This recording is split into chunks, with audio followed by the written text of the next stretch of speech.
Hi mga kachichi! Welcome sa aking YouTube channel. Ayan po yung kapatid ko kung nakikita nyo.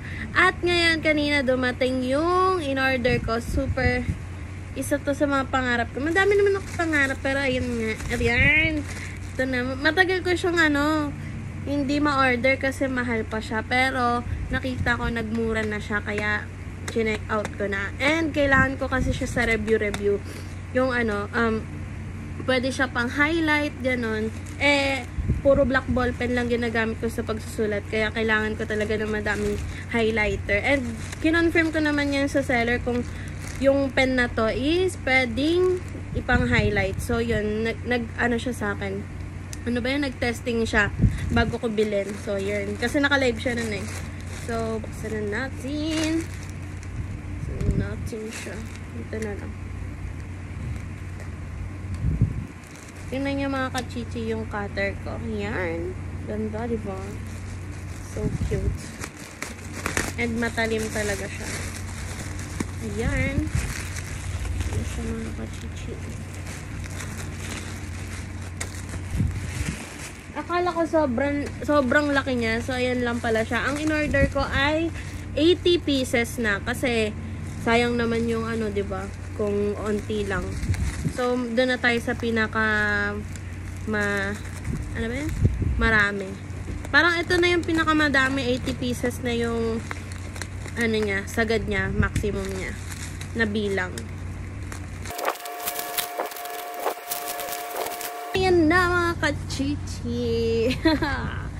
Ayan na siya, ganyan na siya kalaki. So, bibuksan na natin siya. Bago natin bilangin siya, bubuksan. Wow! My God! Ito na ang aking pangarap. Tagal ko na pinapangarap to, mga mi. So, bibilangin na 80 pieces na to. Mga konti niya pa lang Pero, bibilangin na lang natin, ha? Okay. Bilang-bilang muna. Bago ko bilangin mga kachichi at hindi masayang ang oras nyo sa panonood, ay ito pala yung itsura niya. Ayan. So, meron siyang fine na marker. Then, meron siyang broad. So, yung broad niya,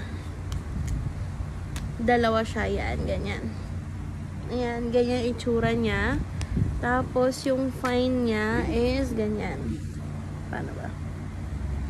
Ayan, ganyan. Ganyan mga kachichi.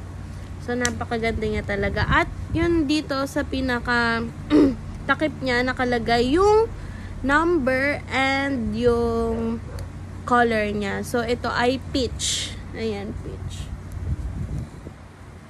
Ayan, peach. Huwag na nating patagalin pa mga kachichi. Sulat na agad natin siya. I-try na natin yung kung ma-highlight ba talaga siya. At nagsulat ako na pangalan ko gamit yung red ball pen. Ayan, dyan pa ako nagsulat sa may Meralco.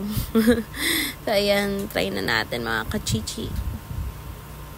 Sobrang nakakatawa lang talaga kasi sa wakas nabili ko siya at madami na talaga siyang kulay. Ayan, nakikita nyo mga kachichi. Kitang-kita pa rin siya. Basta piliin nyo lang yung mga light colors.